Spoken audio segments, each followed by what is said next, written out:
Okay. Hello, saints. Oh, if you weren't here this morning for this message, you missed a treat. But guess what? We have the second best thing. Take a minute and view this clip from this Sunday service and join us next Sunday. We hope to see your face in the place. Come make our house a home for you and your family. Love you.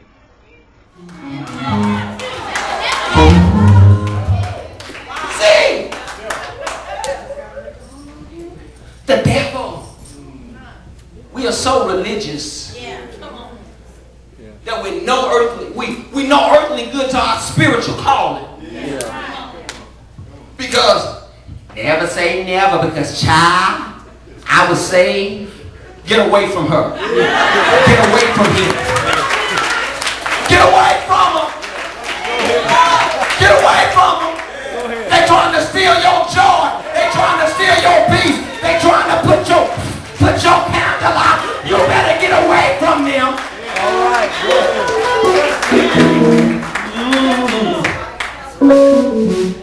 So you got ethics comes from a word in the Greek that means horsestall. It is something that is unmovable. It is always fixed. It is a dwelling place. Now, he said, I have something that's fixed. It don't change. But look what he says. See, I want you to understand something. Morals comes from a word that means more or morals, which describes the behavior of a certain society. All right. Yeah. So when you say you have morals, wherever you are, that's what you become. Yeah. So what if you have morals? Cannibals have morals.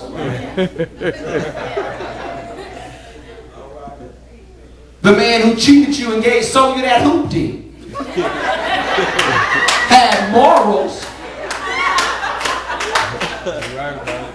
That boy who told you he loved you and then walked away from you and left you had morals. That boss who's giving you hell on the job had morals.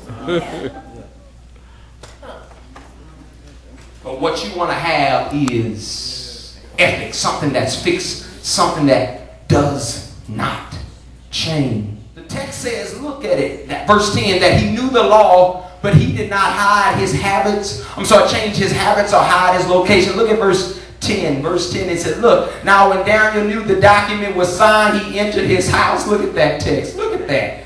He entered his house, went into the roof chamber and opened his window towards Jerusalem and kneeled down on his knees and started praying 3 times a day, giving thanks before God as he had done previously. Look at that. He says, I'm not going to turn my back on God because folk tell me I should. The devil will try and shut you up, and the devil will try and shut you down, but you need to learn how to look the devil in the face and say, I'm not intimidated. Oh yeah. I know you're showing me the calendar and what I said I'd be doing by now. I know my high school reunion is coming up, and I don't have nothing to show for it. Y'all got quiet. And I'm talking to somebody right now.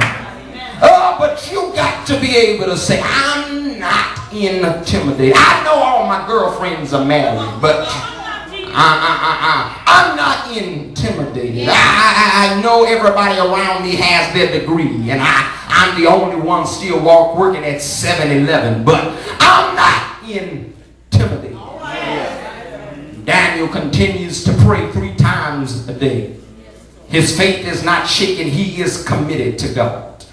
And I came to tell somebody today, you're going through something that's trying to break you, but you got to stay committed.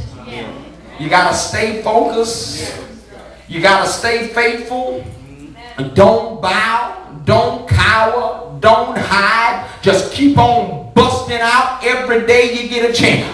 Boom! Open up, kick open that window, look out towards Jerusalem and say, hallelujah! You go to your job, bust open that window.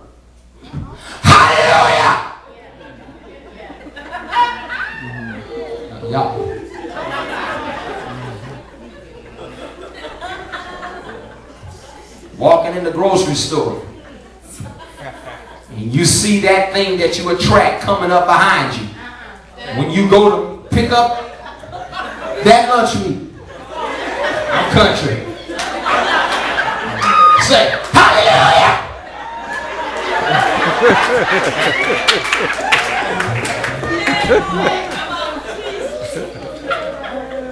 When trouble gets on in your house, try to shut you down. You got to learn how to kick your window open and say, you're not going to make me stop praying. You're not going to make me stop praising. I'm going to kick the window open 4 times a day. Hallelujah. Last forever. And I feel like giving God the glory. Give me just a few more minutes now. Daniel is thrown into the lion's pit.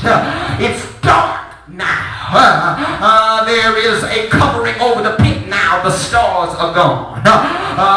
He can't see his hand in front of his face. But he knows he's in the pit. Touch somebody and say, neighbor, I can't give you my exact location, but I know I'm down in the pit. Yes, sir. Yes, sir. Yes, sir. Yes, sir. When I was a child, I heard this story. And we all heard it. And we heard that Daniel went to sleep on the lions like they were a pillow. I looked in the text and I couldn't find it nowhere. Let me use my sanctified imagination to give you this story. Come here, Minister Brent. Stand right there, you Daniel. Put your hands over your eyes. He can't see nothing. But I believe this is how the story went. Can I preach like I feel it right now? All of a sudden, he's in the pit. Lions want to bite him. He can feel them breathing. But they can't open their mouth. Y'all don't want to hear me. They want to claw him, but they can't lift him up. All around, all night long, Daniel is standing in one place, feeling hot breath. Y'all don't want to help me now. Feeling them rustling him. Y'all don't want to help me now. Some of y'all are in a place right now.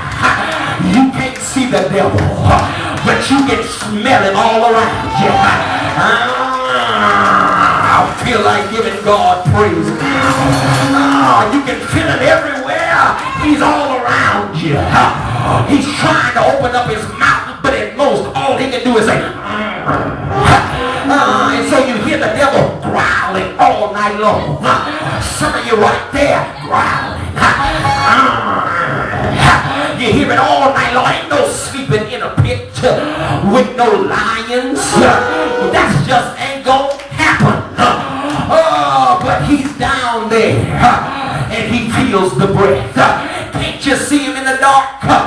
Just being rustled up a little bit. Come here, Brother Nathan.